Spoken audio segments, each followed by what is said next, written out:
pagi, saat udara masih menyisakan dingin dan kabut masih menyelimuti hamparan Sungai Kampar. Bertepatan dengan munculnya matahari pagi, terbentuklah sebuah gradasi warna yang menakjubkan, memantul indah, membentuk kilau cahaya sungai.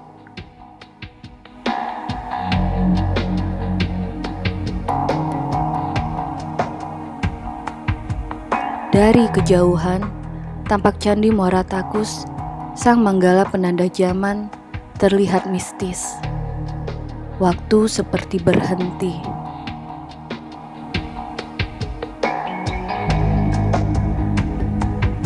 Hening. Keheningan itu seakan mampu mengaburkan dimensi waktu, tentang cerita panjang pergulatan sebuah peradaban Melayu. Peradaban yang terus-menerus berjuang mempertahankan sisa-sisa eksistensinya dari gempuran hebat budaya global.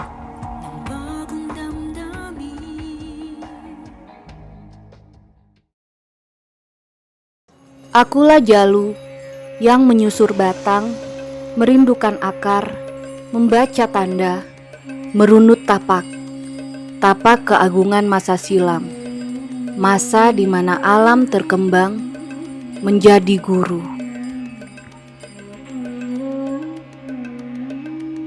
Mengarungi Sungai Kampar tak ubahnya perjalanan serasa Jalu. Perjalanan seorang sleepwalker yang kebingungan mencari arah pulang. Sebuah personifikasi untuk menggambarkan perjalanan seorang anak Melayu mencari jejak tapak keagungan leluhurnya.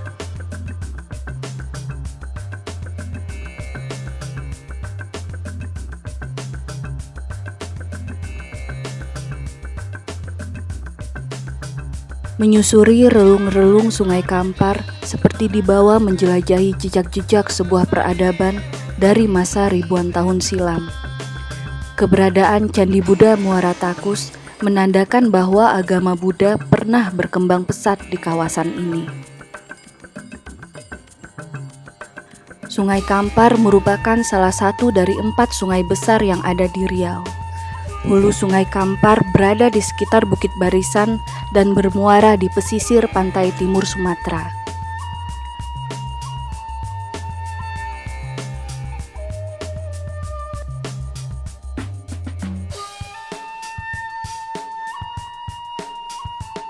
Topografi Provinsi Riau yang mempunyai banyak sungai besar sangat mendukung berkembangnya konsep kebudayaan India. Di samping faktor air suci, alasan ekonomi menjadi alasan dibangunnya bangunan suci. Sungai Kampar pada masanya memegang peranan yang penting karena menjadi bagian dari jalur transportasi perdagangan tradisional.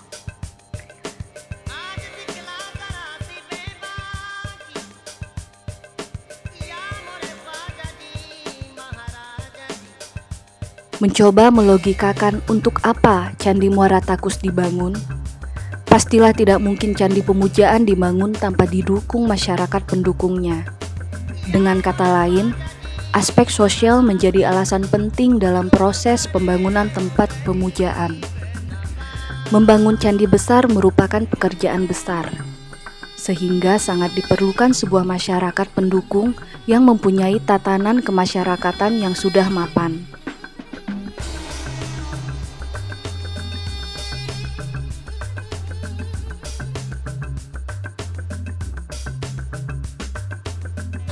Banyak ahli menafsirkan bahwa Minangkabau, letak kedatuan awal Sriwijaya adalah kawasan Muara Takus sekarang, yang berada dekat pertemuan 2 sungai, yaitu Sungai Kampar kanan dan Sungai Batang Mahat. Penafsiran ini dikuatkan catatan Itsing, seorang pendeta Cina yang mengunjungi kerajaan Sriwijaya di awal abad ke-6 Masehi. Digambarkan olehnya bahwa di pusat kedatuan Sriwijaya, saat tengah hari, orang berdiri tanpa bayangan. Tempat ini menunjuk pada sebuah kawasan tepat di garis khatulistiwa di mana Candi Muara Takus berada, yaitu 0 derajat 21 second lintang utara dan 100 derajat 39 second bujur timur.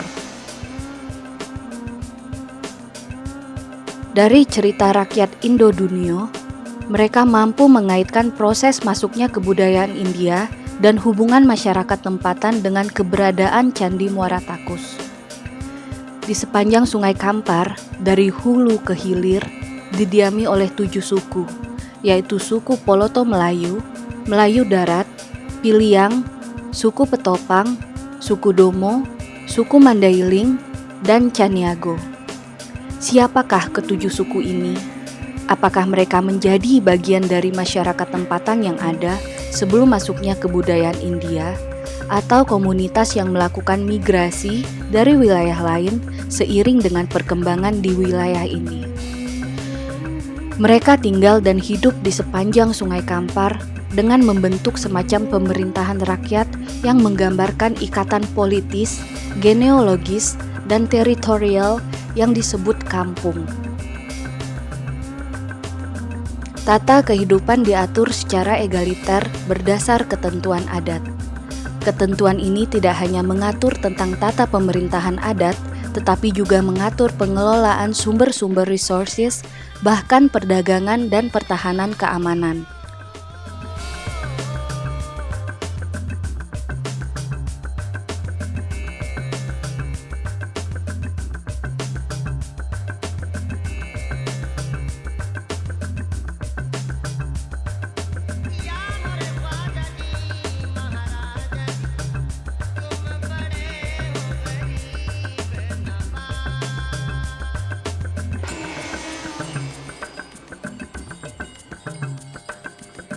Dalam persepsi mereka, keluarga inti terdiri dari ibu dan anak-anaknya, sementara ayah hanya berfungsi sebagai bapak biologis. Di atas keluarga inti adalah jurai, yaitu sekumpulan keluarga inti dalam garis keturunan ibu yang sama. Tingkatan selanjutnya adalah kaum, yaitu kumpulan jurai dari garis keturunan ibu. Dan kumpulan dari beberapa kaum dari garis keturunan ibu adalah satu suku. Sementara sistem perkawinan yang dianut adalah perkawinan keluar suku atau eksogami. Secara garis besar, semua yang berkaitan dengan kepemilikan resources mereka sebut pisako. Konsep ini memberi makna bahwa tanah milik suku adalah pusaka yang akan terus diwariskan kepada anak cucu secara turun-temurun, dimiliki komunal suku, dan tidak ada seorang pun yang dapat menunjukkan kepemilikan secara individu. Pada tingkat suku, tanah terbagi atas peruntukan perumahan, persawahan, perladangan, padang gembala, dan hutan-hutan kecil.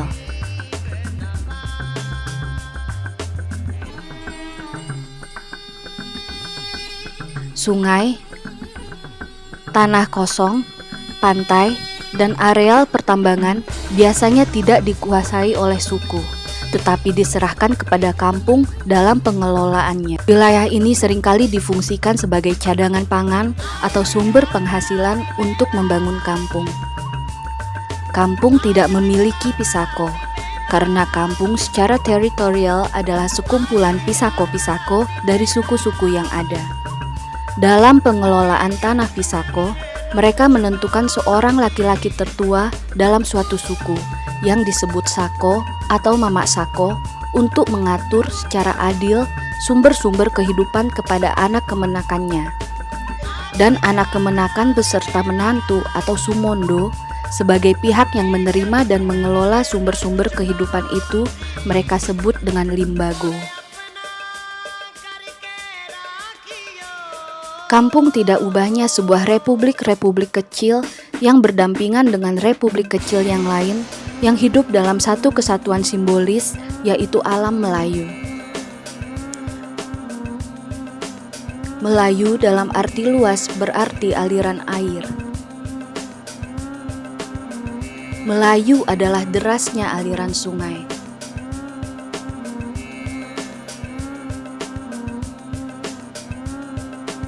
Kampung dipimpin oleh presidium-presidium penghulu atau batin, yang berfungsi sebagai representasi dari rakyat yang tidak lain adalah anak kemenakan. Presidium penghulu atau batin ini yang mengatur bagaimana hubungan antar suku dalam sebuah kampung. Untuk kepentingan yang sifatnya lebih politis, kampung yang berdekatan membentuk semacam konfederasi, seperti 7 Dolak Koto, Oso 30, 5 Koto Kampar, dan sebagainya. Dalam pemerintahan adat, rakyat atau anak kemenakan akan selalu menjalankan fungsi kontrol. Pemimpin dalam konsep mereka hanya didahulukan selangkah dan ditinggikan seranting. Kalau pemimpin tu tentu ya dihormati dewa. Apabila inyo beko tak pakai dewa, inyo di bawah dewa. Umpama ada keperluan awak kepada pemimpin tadi, ya di bawah lah dewa. Kalau inyo tidak bisa datang, itu kan tidak apa-apa. Ditinggi dewa seranting. Ditinggi seranting tu di mana beko tempat duduknya atau di siko, di ujung. Aku nenek mama bawahan go, di kanan, di tingginya. Tidak mau dia antara mama aku sama mama aku tetangga atau rajuk, tidak mau dah. Tetap ini di ujung, ompek kiri, ompek kanan. Ini itu. Pemimpin atas dasar ketentuan adat bisa dipecat dan diganti dengan orang lain. Penyelesaian setiap masalah tidak diputuskan oleh pemimpin, tetapi melalui serangkaian musyawarah. Tidak ada satu kekuatan yang dapat menghegemoni musyawarah, meski tetap saja ada fungsi-fungsi yang mengawal jalannya musyawarah.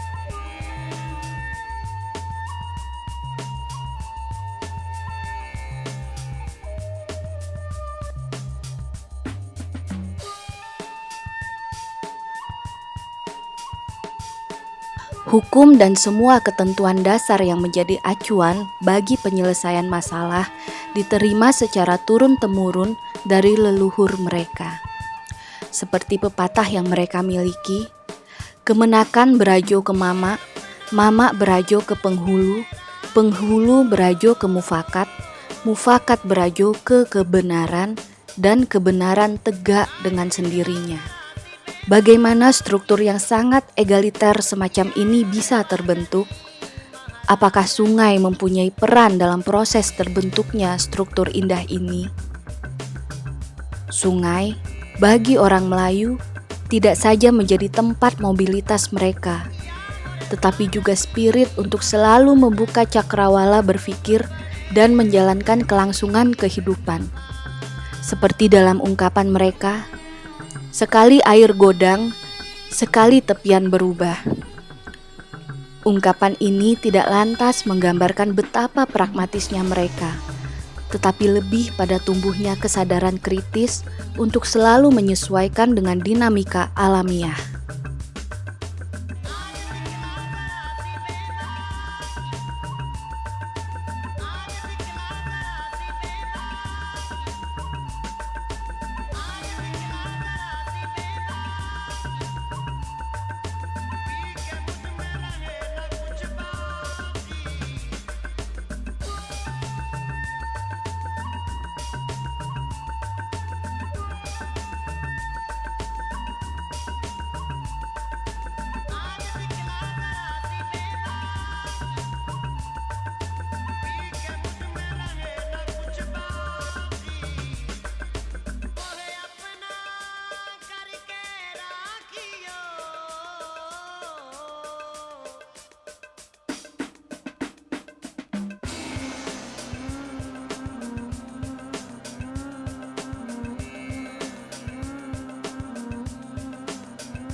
Masuknya kebudayaan India mengenalkan konsep otokrasi, maka muncullah konsep kerajaan di sepanjang Sungai Kampar.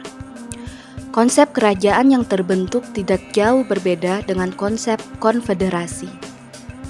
Wilayah kerajaan terdiri atas daerah-daerah yang berdiri sendiri.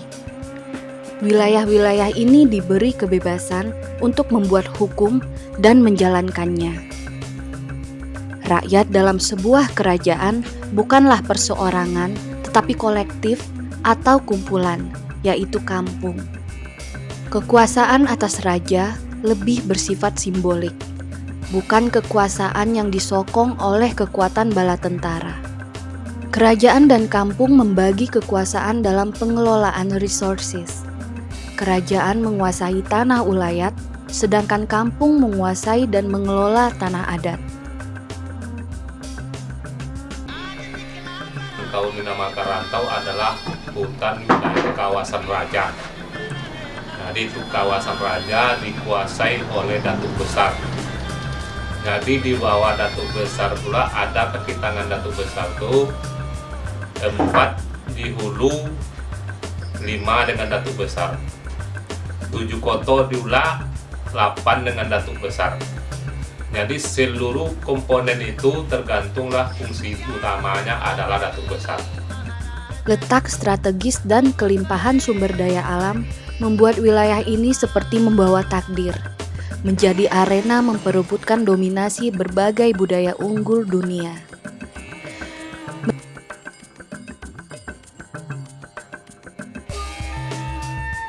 Meski tidak serta-merta, penerapan syariat Islam menggeser peran adat lewat serangkaian kompromi-kompromi. Tatanan adat yang bertentangan dengan syariat Islam mulai ditinggalkan. Adat tidak lagi menjadi satu-satunya pegangan untuk mengatur kehidupan. Dalam ungkapan adat bersendi syarak, syarak bersendi kitabullah, menggambarkan terjadinya proses kompromi syariat Islam atas eksistensi adat.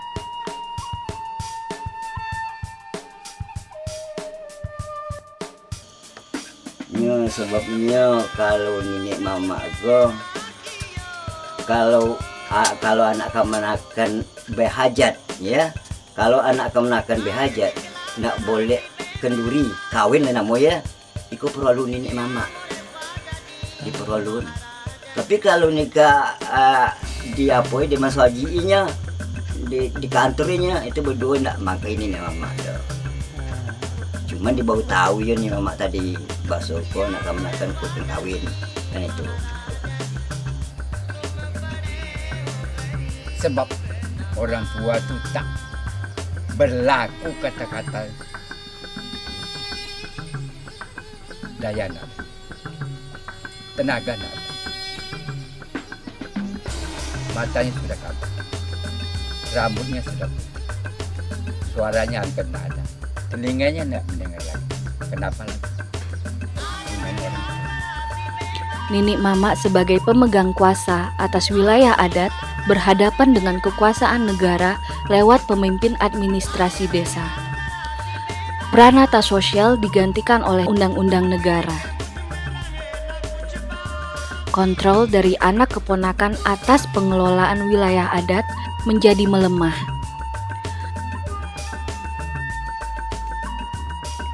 Munculnya komersialisasi tanah adat dan tanah ulayat melalui pembangunan besar-besaran di bidang perkebunan dan industri pulp and paper yang membawa implikasi atas hilangnya sebagian besar tanah adat dan tanah ulayat mereka. Lalu, siapakah mereka? Dalam alam berpikir mereka, manusia adalah bagian dari kosmis yang terdiri dari mereka dan alamnya. Mereka berinteraksi tidak saja secara fisik, tetapi juga secara psikis. Alam adalah roh yang menemani mereka menjalani hidup, bahkan menjadi perantara untuk berhubungan dengan leluhur dan khaliknya. Bagaimana mereka menjalani hidup jika roh alam tidak lagi ada?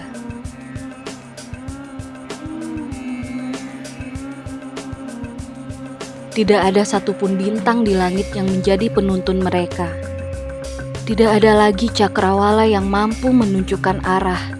Tidak ada lagi burung rangkong yang dapat membantu untuk membangun orientasi. Bahkan bulan pun juga tidak lagi menjadi penanda waktu. Hidup menjadi sesuatu yang absurd. Karena sebenarnya tidak ada lagi tempat untuk hidup. Karena rumah alam mereka sudah musnah. Meski begitu, hidup tetap harus mereka teruskan seperti air mengalir, dan mereka adalah orang-orang yang mempunyai keteguhan luar biasa meski hidup menjadi semakin sulit, seperti seorang nelayan menghadapi badai.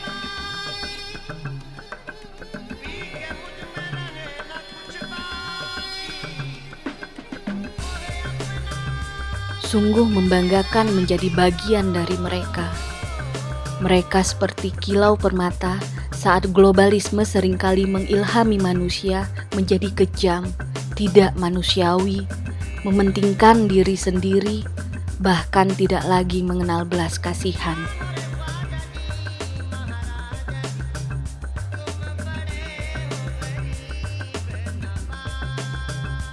Yang kuat itu federasi, yang lemah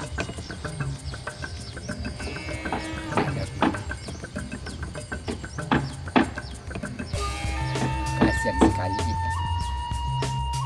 Yang kuat bertahan hidup, sedang yang lain musnah.